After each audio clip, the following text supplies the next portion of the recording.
I'm sorry if I sound like I've been gargling gravel for the last 12 hours. Yeah.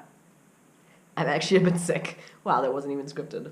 Maybe if you've landed on this video, you're also sick or injured, and I know that can be the absolute worst feeling ever. It sucks. It sucks to not be able to do what you want to do. But here are 5 things that you can do that are actually really beneficial, and it's going to get you out of that hump and get you healthy so that you can do the things that you want to do.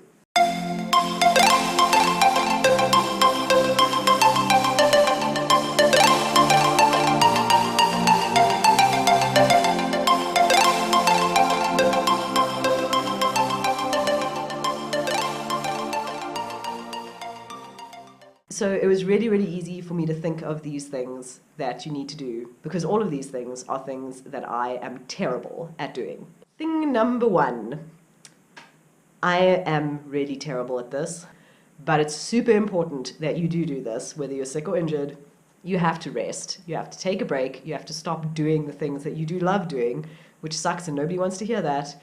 But it is one of the only ways that you're going to get better. And Ralph, I know you're going to fall off your chair. This is crazy. Rest is actually beneficial, and the longer you put it off, the longer you're going to have to do it for. So if you do get sick or injured, rest right away, because that's going to minimize the amount of time you have to take off. Thing number 2, I'm also really terrible at doing this, but today I did actually go and do it. Go to the doctor or the physiotherapist, sports scientist, biokineticist, whatever sort of professional medical person that you use, go to them and find out what is actually wrong with you and how you can fix it.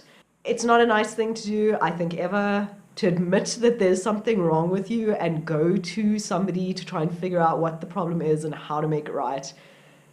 Psychologically, it's awful, but physically, it's going to help you out the most. So don't put it off, go and do it. Then thing number 3,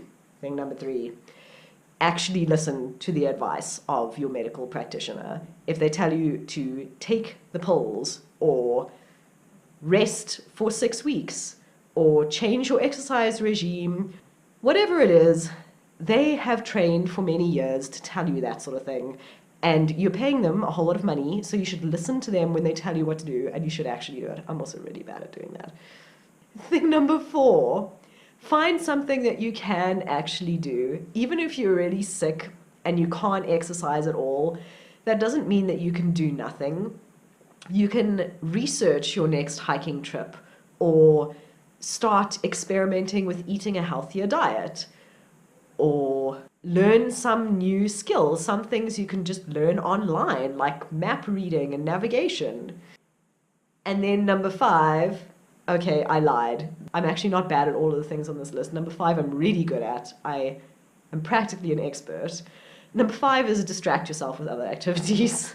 So do other things that you find fun that you are allowed to do, whether it's reading a book or watching YouTube videos or playing with your kids, playing computer games, whatever it is that you have to do to get those happy feelings back. You don't have to just be a cloud of misery when you can't exercise. You are allowed to have some happiness, so find that happiness where you can. All of these 5 tips are things that everybody probably knows. It's common sense, but sometimes you just have to have somebody say something to you over and over again before you start listening. My friend Ralph has been telling me that I should rest more for I don't know how long, which is possibly true. Sorry for not listening to you before, Ralph. I am trying to be good now. It's awesome. And thanks so much for watching this video. If you have some tips for getting through your own sickness or injury bouts, feel free to leave them in the comments below.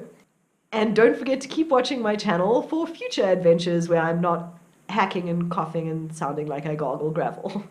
Bye.